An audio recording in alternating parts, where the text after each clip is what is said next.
gamer. Welcome everybody to the latest installment of the SGO Developer Spotlight. Mike Straw, managing editor of Sports Gamers Online here, and today we're joined by the creator of Canvas Hockey, Brandon Holt. Brandon, thank you for joining us today. Hey Mike, thanks so much for having me. I'm super excited to talk to you, and I think this will be a good time. So before we get into Canvas Hockey, there was something with the holidays approaching that you wanted to let everybody know about. Yeah. So the holiday sales are coming up, and I just wanted to sort of get more people into playing the game. So I thought that I would do a giveaway. So the first 10 people to like and comment the trailer on my channel, which we'll leave a link for in the description, will get a free copy of the game. This is also sort of to announce that it originally released on Steam, but now it's out on mobile as well. So you can sort of choose whichever platform you want. Like if you'd rather get the full version on mobile or just get the full version on Mac and PC, it's up to you. So yeah. Now, for those that don't know, Canvas Hockey is a top-down 2D hockey game that looks like you're basically setting up little figurines on a canvas bag. Basically, it seems like something a kid would basically imagine while they're playing at home or they're bored because the internet's out. How did you come up with the idea for this type of game? No, that's exactly what happened. It was a kid who was bored, and that kid was basically me. So I guess a little bit of background. So like I'm actually a PhD student at Georgia Tech, and my relationship to hockey is I play on the club team at Georgia Tech. And that's really where the idea came from. I was at practice one night and we were just doing this drill and they were drawing it out on the board. And it's like, every time you look at a drill, you always think about it top down. And I thought not like most of the arcade hockey games aren't like truly top down. They're either isometric or they're side to side. You really have to go back to like NHL 94, like some of the originals where you get that like real top down feel. And growing up as a hockey player, I played tons, like all the hockey games, all the hockey video games. And at the time, I had never made a single video game in my life. Like I'd never touched it in any way. My sort of career is centered around science and research, so I'm a bioengineer. But I do a lot of programming and simulations for my research. So I thought, like it'd be a fun way to learn how to do video game development and combine my passion for hockey. And then I just sort of like launched into it. And the first, like, it was supposed to be like a learning project, but it ended up turning into a commercial project just because it was so much fun. So yeah, was this just something to improve your programming skills? So for those that don't know, and I think I mentioned this almost every episode at this point, so if you don't know, I don't know, then go back and watch every other episode. My background, other than journalism, is as a software and web developer. So I know what goes into this type of stuff. But for you, was this just, I'm going to need these skills. I'm going to need to know how to do certain programming, whether it's Python or Java or whatever it may be. Right. I'm going to need this in my career. So why not learn it by doing something really fun? Was this kind of how it started with you, with at least building it? Yeah, exactly. That's right on the nose. It was really just a curiosity as well, I would add. Like, it's like, some of the skills might have been translatable, but it was more of just like, okay, I've been playing video games for, at this point, like tens of thousands of hours my whole life. And yet I have no idea how it's made. So like, I don't know. It was sort of just like, I should at least do my homework a little bit and, learn on what's going behind the scenes. I was just sort of downloaded Unity and just like opened up a test scene and started like playing around with things. But then, as you know, like there's so much that goes into it. Mm-hmm. So it's like, oh, well, how does this work? Like, what do I need to do to get this to move this way? And then you learn how to do that. And you're like, okay, well then I can build on that, and it just gets bigger and bigger and bigger. And then you have a whole hockey game. Being a developer, before we get into the specifics of what the game has to offer, being a solo developer with a game, how did you go about getting QA or having people test? Did you just have friends do it? Did you have people on the club team do it? What did you guys? What did you do for that? Yeah, all of the above. So I mean, I'm sure you know how this goes. When you get into a project, you're like way over your head, especially when you're just learning it. I was like, yeah, I could probably just handle all this myself. And then I was like, wait, there's like the art and the music and the QA and the UI, and like there's like so many hats you have to wear as a developer. So in that sense, I definitely had to reach out to lots and lots of people. So I live with my fiance, and she helped me test the game way more times than she would like to count. All the people on my team, every time I had family or friends over, I was like, okay, let's just play one tournament and then just make sure there's no glitches. So yeah, it was pretty much all my people and friends and family. And once I started getting closer to development, I started getting people interested from Steam, and so I set up a Yeah. Discord server, and then I was able to do like Steam remote play tests where I'd have just like random people who were interested in buying the game. Eventually, they would help me out. So yeah, it was just a little bit of everything. So with the game specifically, the gameplay, it's a goaltender, your player, and then a teammate. Right. It is very, from my time spending with it, it's a very fast-paced, quick type of action. Was that what you were going for this whole time, or was there an idea that just kind of sprouted as development? Or basically, what was the idea behind how you wanted it to play on the ice, or on the bag, I should say? Yeah. No, yeah, exactly. Fast paced was sort of one of my central visions from the very beginning. Like, so the games I sort of drew inspiration from were like Rocket League, Super Mario Strikers, and then obviously it's like I sort of wanted to distill the main features of hockey that I loved into the video game form, right? And so for me, it really is the fast paced action. I think that's what most people love about hockey is like how fast it is. It's sort of what most people comment on when they go see a game for the first time. So that's definitely what I wanted, to sort of put in there from the very beginning. And then another thing I wanted to sort of like layer it on top of that was the way the AI plays and the way the skills progress in the career mode. I wanted to set it up in a way that it just scales to become faster and faster and faster. So as you play through the career mode, the AI will get a little bit smarter. The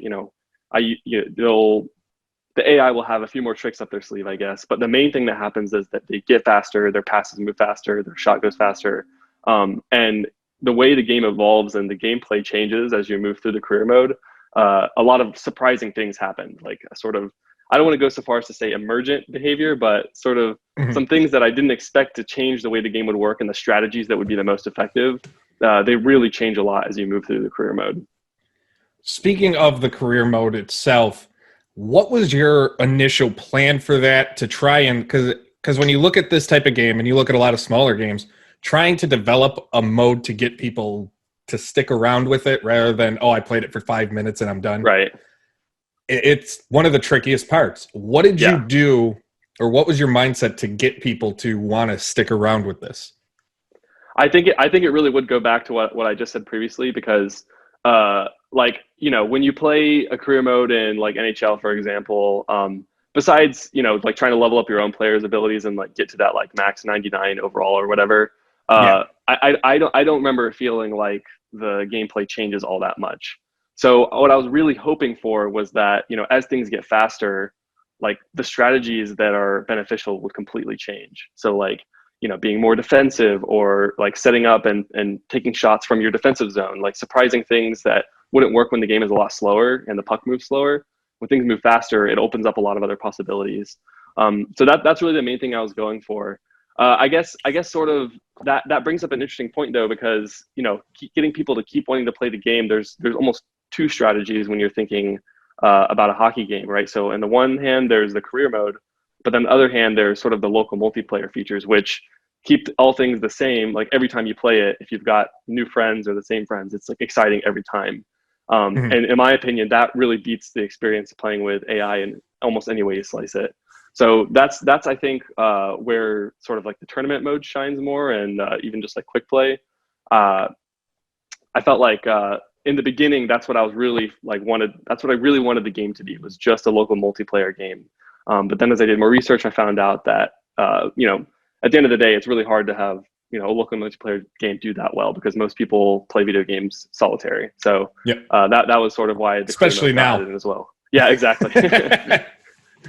No one of his friends can come over now. yeah, exactly. With the you talked about the Steam remote play. With the tournament mode, one of the questions that I had, and one of the things I thought about is, if you go and play online, or you do the Steam remote play with friends, you do a tournament, do you have to invite people one at a time if you want to go that route, or can you just bring them all in at once if you have like 3 people that want to play with you? Yeah, no, that's a good question. That happened a lot during testing. That's really how we did most of our beta testing at the larger scale, when it wasn't just friends and family.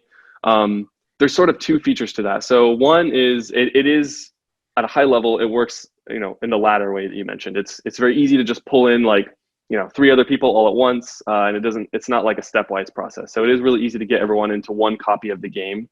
So there's sort of like, if you don't know how Steam Remote Play works, it's like one host is playing the game, and then they just have to have the people on their friends list. They can all jump in at the same time, and then they're sort of streaming that one person's copy of the game, and then firing their inputs, into that person's computer, and then it's sort of all playing there, and then you're just getting feedback of what's actually happening.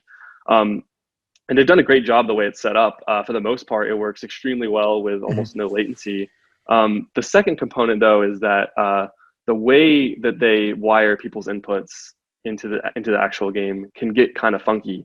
And it doesn't play well with a lot of games, especially when you're trying to take inputs from a gamepad controller or an Xbox controller, and then also the keyboard and mouse as well. So, for example, one of the weird things that they do is like, every keyboard and mouse that's connected into this game controls the same keyboard and mouse. So like if person A is moving their mouse and they're controlling a player with their mouse, then person B can screw up that person's controls because like they just have to like toggle their mouse, and then it's going to like change their input. So there are a few like weird things that you have to kind of work around with that, not just for my game in particular, but like anytime you're using Steam Remote Play. But for the most part, it's a pretty good experience. With it being on mobile, is there any semblance of multiplayer because of because there's no remote play type of option, or is that something you're looking at down the line? I would say I'm looking at it down the line. So that is really what hung me up the most because like from the very beginning, I wanted to put it on Steam, App Store, Android Store, like day one. The thing that hung me up about mobile was two things. The first was obvious, and I've talked a lot with a lot of the other arcade hockey developers. So like Laura and Lemke of Super Blood Hockey and Sam from Hoser Hockey. So like both really, really great guys. And I've actually got a fun little announcement about that as well. Both really, really fun games too. Yeah, both really fun. Super Blood Hockey I've put countless hours into. And Same here. I was just talking to him the other day, and I wanted to send him my history of like all my seasons or whatever. But yeah, super fun game. But anyways, yeah, so we were actually talking about this the other day, where the biggest challenge of putting a hockey game on mobile is the controls. Like touch controls for a hockey game is really hard to do well, and it's really hard to feel right or comfortable, or especially the movement. Like you can try, like I've tried all the different like virtual joysticks, like the dynamic ones, the floating ones.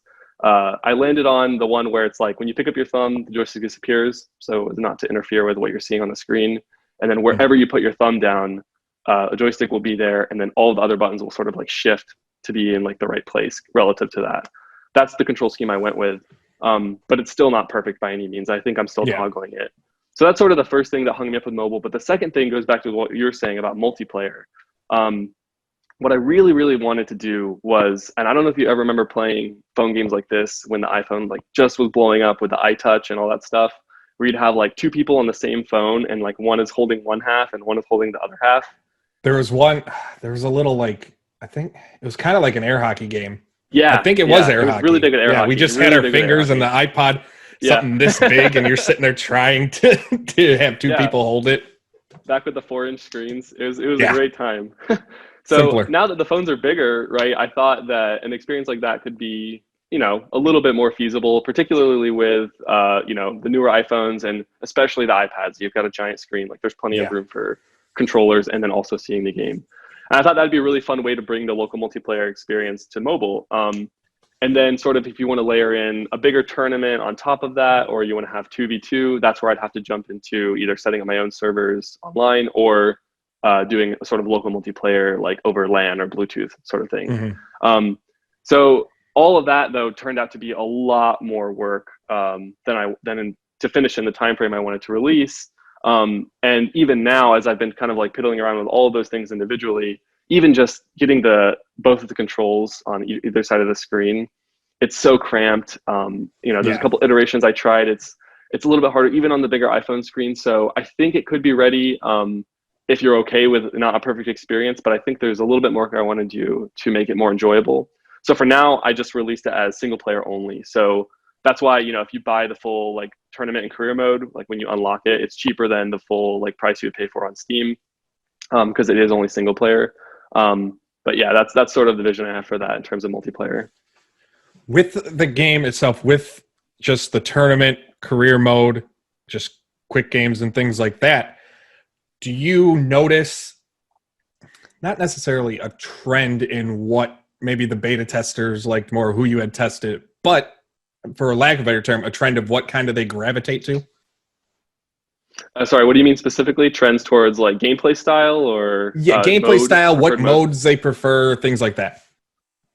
Yeah, yeah. So it definitely diverges. So quick play is like sort of it's really serves as more of a demo. I mean, Yeah. I think I have a vision for building it out more to be even more arcadey, where there's like power ups and stuff. But I don't Mhm. see that like as it stands. The quick play by itself is more of just like it's more of a demo. So then it really diverges into the two camps of like tournament and career mode, where career mode is more of like the single player experience, and then tournament mode is more local multiplayer. So that's really what sort of split people when they were playing in beta testing, and even the people I talk to now.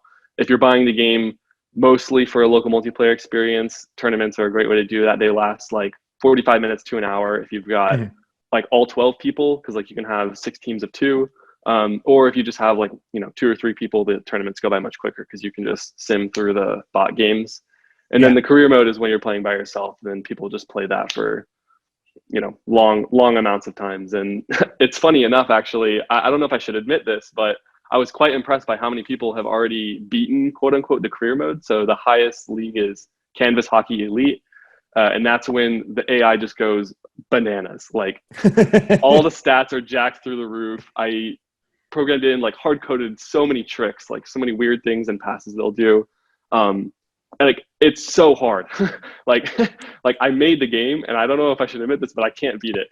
So when I released it, I almost thought like I almost thought it would just be kind of a troll, because it's like, okay, people will get there's Canvas Hockey League, and then there's Canvas Hockey League Elite, and there's like a special rank you Mhm. unlock.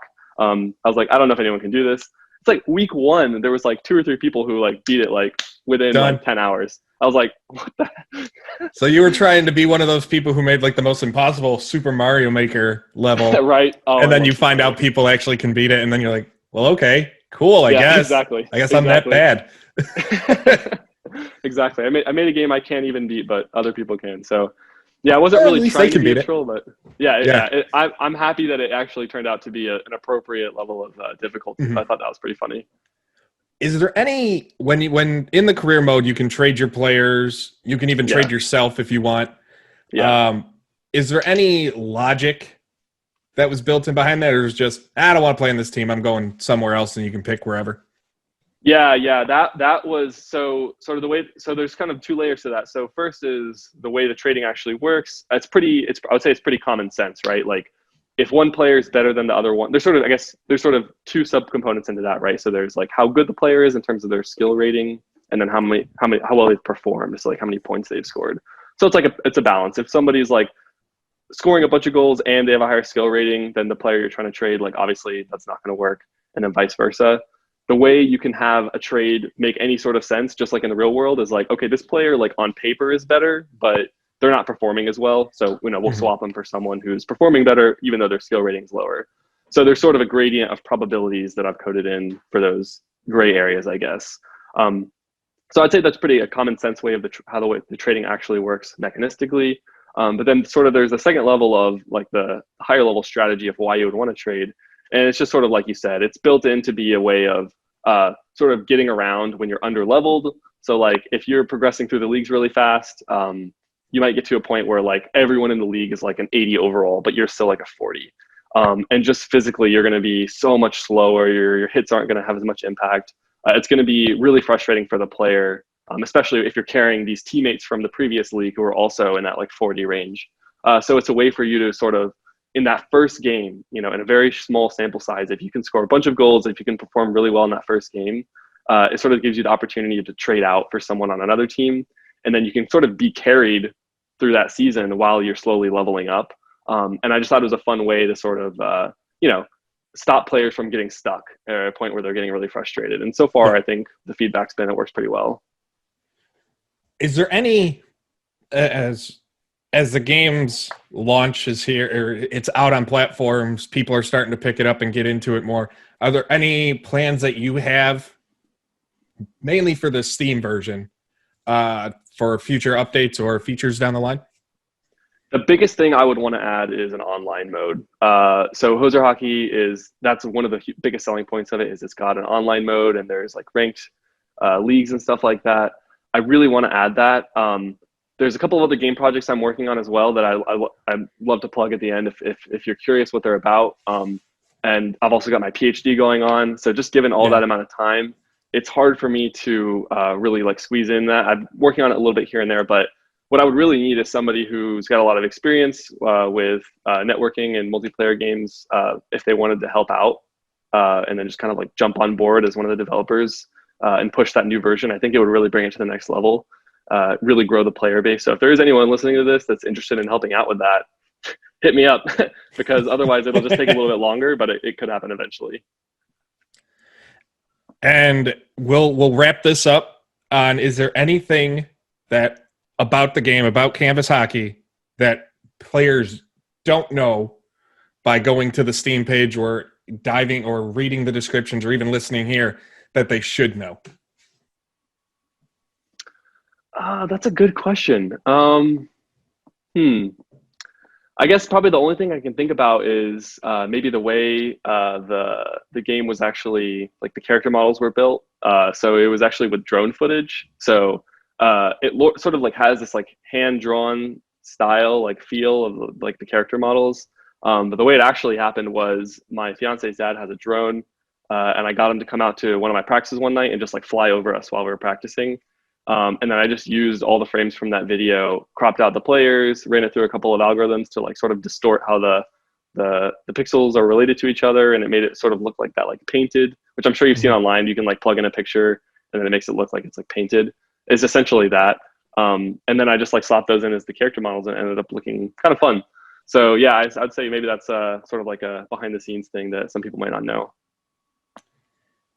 All right. I want to thank you, Brandon, for taking the time to join us here on the SGO Developer Spotlight.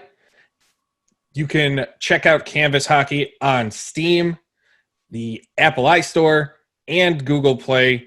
Where else can people find all the information they need to know? You can also go to my website. There's a whole page on Canvas Hockey, like information, rules, trailers, things like that, as well as the press kit. So we can link that in the description as well. And you can also hop into the Discord server, which we can link, where you can chat with me directly, set up remote play tournaments. And that's really where I get most of my feedback for adding in new features to the game. So if you in any way want to contribute to how the game is shaped, then definitely join the Discord. And don't forget, you have your chance to win a copy. Follow the link in the description. Go comment on the trailer for the game, and the first 10 people will win a copy of Canvas Hockey.